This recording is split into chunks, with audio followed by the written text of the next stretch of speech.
back to the 21st century.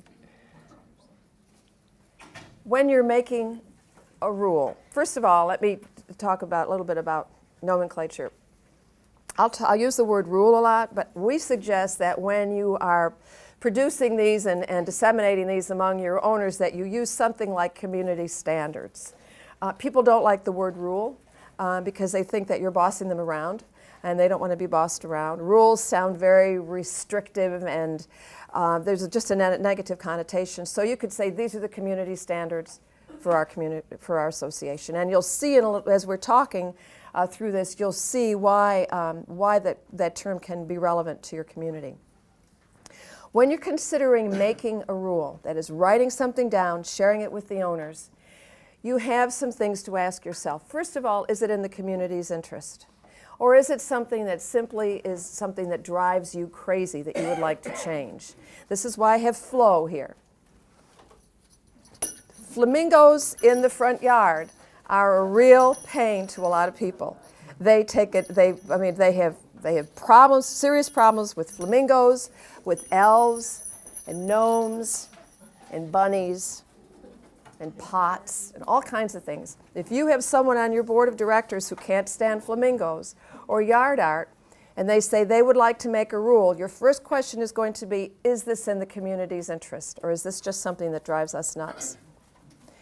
If you drive around the community and you discover that 3/4 of the homes have some kind of yard art, which pretty much is tasteful, you're going to have a very, very difficult time in convincing people to conform to a rule that you might develop to stop these people from doing that.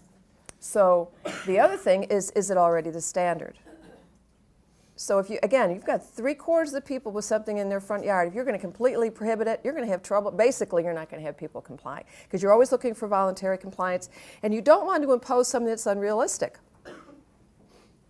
You want to say, what is realistic for this community? You know, the developers didn't think of all of these things. They don't know who was going to move into your community. They really didn't. The attorneys who wrote the documents definitely didn't. Some of your developers deliberately left the language vague so that you could fill in the gaps as your community developed. That is, as you all gave the community the particular character that this has. So they left those blank. You don't want to fill it in something that's only going to interest you. You want to say, what is the standard now? Is this a good standard?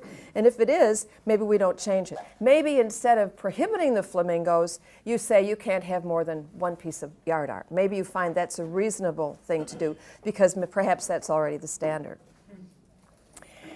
The scale of the issue. Is it a big problem or is it a little problem? If you have a big problem with basketball goals. Basketball goals are some things that are really big. Basketball goals is one of them. Parking is another one.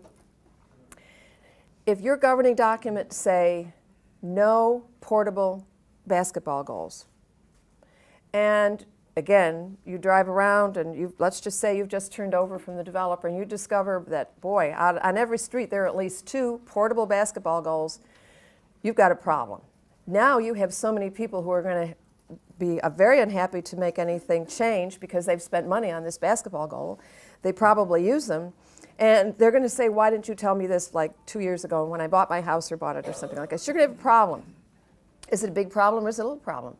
Is it one that you could handle by working on getting an amendment to the documents? If you have so many people with basketball goals, chances are you may have enough to pass an amendment to make it okay to have portable basketball goals. That's one way of dealing with it. But if it's something that's a small problem on one street, if there's only one street in the whole community and it has 2 people who have 15 flower pots all over their front yard, how is that a big problem or a little problem? It's big for the street, it's little for the community. Keep it in proportion. Is it a little problem because the owner brings his boat in right around now in March to clean it up, leaves it overnight, and then you don't see it again until September when he unloads everything into the garage? Or is it a big problem where he's there every single weekend or he's keeping the boat there on a permanent basis? These things are happening all the time and they're not treated the same way. They're all important, but they're not treated the same way. You can get so hung up on the little things that you don't see the big things. You don't, but you can see that other board members are doing that and that will distract you from the overall view. Always remembering the sense of fairness, talking about the pots, we manage a community association where this person was the board president. And the documents that from the beginning specifically stated no more than 2 pots of flowers, flower pots, in the front of the house. These are detached homes, probably now in the 400s. So just giving you big yards, nice, a lot of place to put flower pots, but only 3, or 2 rather. This board member had 5. He had 5. And because he was the board president, he felt that he was special and that he didn't have to comply. But boy, I'm telling you what, if you had a flamingo or a gnome out there, you were going to get a letter. And it's going to be strong. And he was ready to go to the attorney. So he didn't even have any sense of fairness. And it took the manager quite a while to convince this board member that indeed the first thing he had to do was figure out which 3 pots were going to be going, so that he could be in compliance, and then we were going to worry about what everybody else was doing. So the fairness is always, always important.